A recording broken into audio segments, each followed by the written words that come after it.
তো বন্ধুরা, আর কদিন পরেই এপ্রিলের ফার্স্ট উইকেই তোমাদের নবম শ্রেণীর প্রথম পর্যায়ক্রমিক মূল্যায়নের পরীক্ষা অনুষ্ঠিত হবে।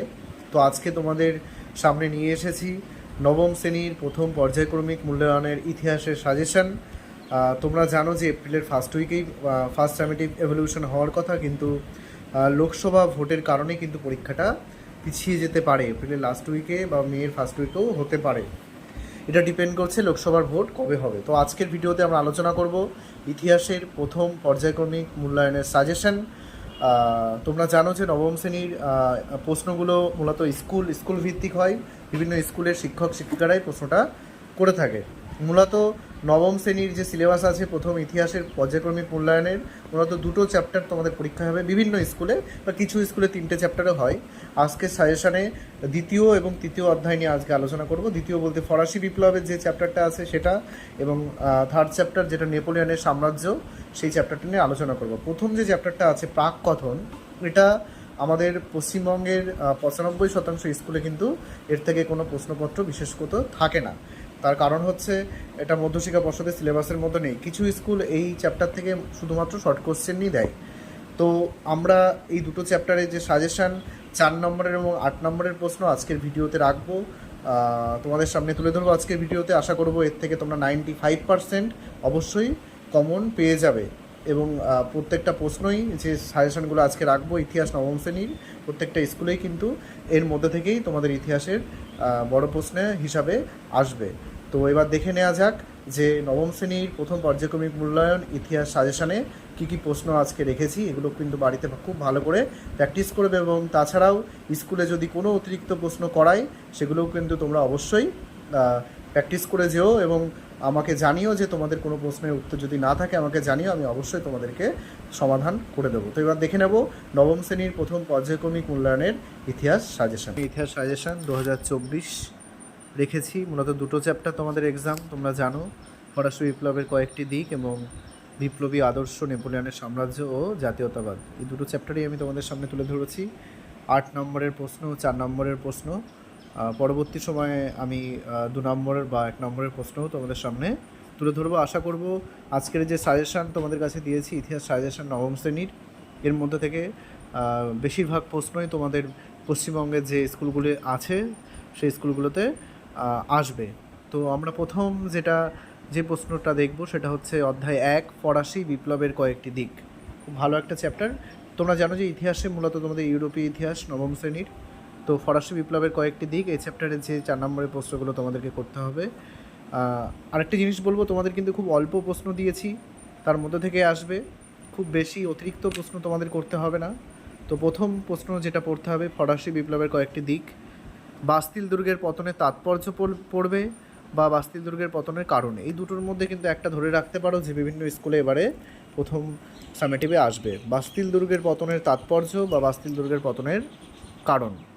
এছাড়া সেকেন্ড যে প্রশ্নটা পড়বে, টেনিস কোর্টের শপথ কী, বা টিকা লেখো টেনিস কোর্টের শপথ, বা টেনিস কোর্টের শপথ বলতে কী বোঝো। এই প্রশ্নটা কিন্তু 4 অথবা 2 নম্বরে আসতে পারে। থার্ড প্রশ্ন, ব্যক্তি নাগরিকের অধিকার পত্র ঘোষণায় কী বলা হয়েছিল, অথবা টিকা লেখো ব্যক্তি নাগরিকের অধিকার ঘোষণাপত্র। এই প্রশ্নটাও খুব ভালো করে প্র্যাকটিস করবে। চতুর্থ প্রশ্ন যেটা পড়বে, বিপ্লব পূর্ববর্তী ফ্রান্সে কর ব্যবস্থা কীরূপ ছিল, বা বিপ্লবের আগে ফ্রান্সে কীরূপ কর প্রচলিত ছিল। বিভিন্ন রকম যে করগুলো ছিল সেটা তোমাদেরকে কিন্তু লিখতে হবে। এই প্রশ্নটাও করে যেও। লাস্ট যেটা 4 নম্বরের প্রশ্ন করবে এই চ্যাপ্টার থেকে, ফরাসি বিপ্লবে নারীদের ভূমিকা বা অবদান। এই প্রশ্নটা কিন্তু অনেক স্কুলেই আসতে পারে, তো সুতরাং এই প্রশ্নটা কিন্তু অবশ্যই তোমরা করে যাবে। এবারে আমরা 8 নম্বরের প্রশ্ন দেখব এই চ্যাপ্টার থেকে, প্রথম অধ্যায় থেকে, নবম শ্রেণীর ইতিহাসের রচনাধর্মী প্রশ্ন 8 নম্বরের। তোমরা জানো যে এখান থেকে তোমাদের ফার্স্ট সামেটিভে 3টে 8 নম্বরের থাকবে, তার মধ্যে তোমাকে যে কোনো একটাই করতে হবে। প্রথম যে প্রশ্নটা ভেরি ভেরি ইম্পর্টেন্ট, হয়তো প্রায় 90% স্কুলে এই প্রশ্নটা আসবে 8 নম্বরের জন্য। ফরাসি বিপ্লবে দার্শনিকদের ভূমিকা বা অবদান আলোচনা করা। আবারও বলছি, ফরাসি বিপ্লবে দার্শনিকদের ভূমিকা বা অবদান আলোচনা করা। দ্বিতীয় প্রশ্ন 8 নম্বরে যেটা পড়বে, এটা খুব একটা ইম্পর্টেন্ট না, তবুও তোমরা পড়ে রেখো কিছু স্কুলের জন্য।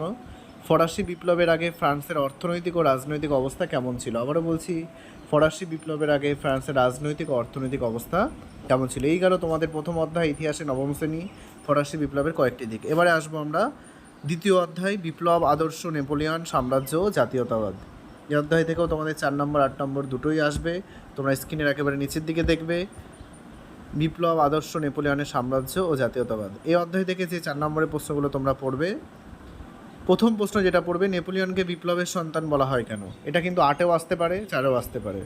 নেপোলিয়নকে বিপ্লবের সন্তান বলা হয় কেন? দ্বিতীয় প্রশ্ন যেটা পড়বে, নেপোলিয়নের সঙ্গে ফরাসি বিপ্লবের আদর্শের কিরূপ সংঘাত দেখা যায়? আবারও বলছি, নেপোলিয়নের সঙ্গে ফরাসি বিপ্লবের আদর্শের কিরূপ সংঘাত দেখা যায়। দ্বিতীয় অধ্যায় থেকে যেটা থার্ড প্রশ্ন পড়বে, এই প্রশ্নটা কিন্তু very very important. Code Napoleon, টিকা। কোড নেপোলিয়ন বলতে কি বোঝো? টিকা। এই প্রশ্নটা কিন্তু খুব গুরুত্ব দিয়ে প্র্যাকটিস করবে অবশ্যই। চতুর্থ যে প্রশ্নটা পড়বে, এটাও খুব গুরুত্বপূর্ণ প্রশ্ন। নেপোলিয়নের রাশিয়া অভিযান সম্পর্কে একটি টিকা লেখো, বা নেপোলিয়নের রাশিয়া অভিযানের তাৎপর্য বা ব্যর্থ হয়েছিল কেন? এটাও কিন্তু ইম্পর্টেন্ট। পঞ্চম যেটা পড়বে, মহাদেশীয় অবরোধ ব্যবস্থা বলতে কী বোঝো, বা টিকা লেখো মহাদেশীয় অবরোধ ব্যবস্থা। প্রশ্নটা প্র্যাকটিস করে যেও। পরের যে প্রশ্নটা পড়বে, রাশিয়া অভিযানের ব্যর্থতা কীভাবে নেপোলিয়নের জীবনকে প্রভাবিত করেছিল, এটাও কিন্তু অবশ্যই প্র্যাকটিস করে যেও। এই হলো দ্বিতীয় অধ্যায়ের 4 নম্বরের প্রশ্ন। দ্বিতীয় অধ্যায়ের যে 8 নম্বরের প্রশ্নগুলো তোমরা পড়বে, তার মধ্যে প্রথম প্রশ্ন যেটা পড়বে, নেপোলিয়নের উত্থানের প্রেক্ষাপট আলোচনা করো। দ্বিতীয় প্রশ্ন যেটা পড়বে, নেপোলিয়নের পতনের কারণ বা স্পেনীয় ক্ষত নেপোলিয়নের পতনের অন্যতম কারণ ব্যাখ্যা করো। নেপোলিয়নের পতনের কারণটা বেশি ইম্পর্টেন্ট। তৃতীয় যেটা পড়বে, নেপোলিয়নের সংস্কার বা কার্যাবলী আলোচনা করো। এই নেপোলিয়নের পতনের কারণ আর নেপোলিয়নের সংস্কার বা কার্যাবলী, এই দুটো কিন্তু খুবই ইম্পর্টেন্ট। তোমরা ভালো করে গুরুত্ব দিয়ে পড়ে অবশ্যই যাবে। এই গেল তোমাদের নবম শ্রেণীর ফার্স্ট সামেটিভ ইতিহাসের সাজেশান।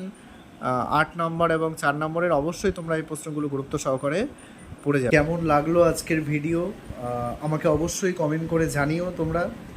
আর আমি আশা করব আজকে যে সাজেশানটা তোমাদের দিয়েছি, নবম শ্রেণীর প্রথম পর্যায়ক্রমিক মূল্যায়নের ইতিহাসের সাজেশান, তোমাদের 90% উপরে বিভিন্ন স্কুল থেকে, পশ্চিমবঙ্গে যা স্কুল আছে সব স্কুলে এই প্রশ্নগুলো আসবে। আর একটা কথা বলবো, যদি এই প্রশ্নগুলো ছাড়া বিভিন্ন স্কুলের শিক্ষক শিক্ষিকারা অন্য কোনো প্রশ্ন করিয়ে থাকে একটা দুটো, তাহলে অবশ্যই সেই প্রশ্নগুলোও সমান গুরুত্ব সহকারে করে যেও।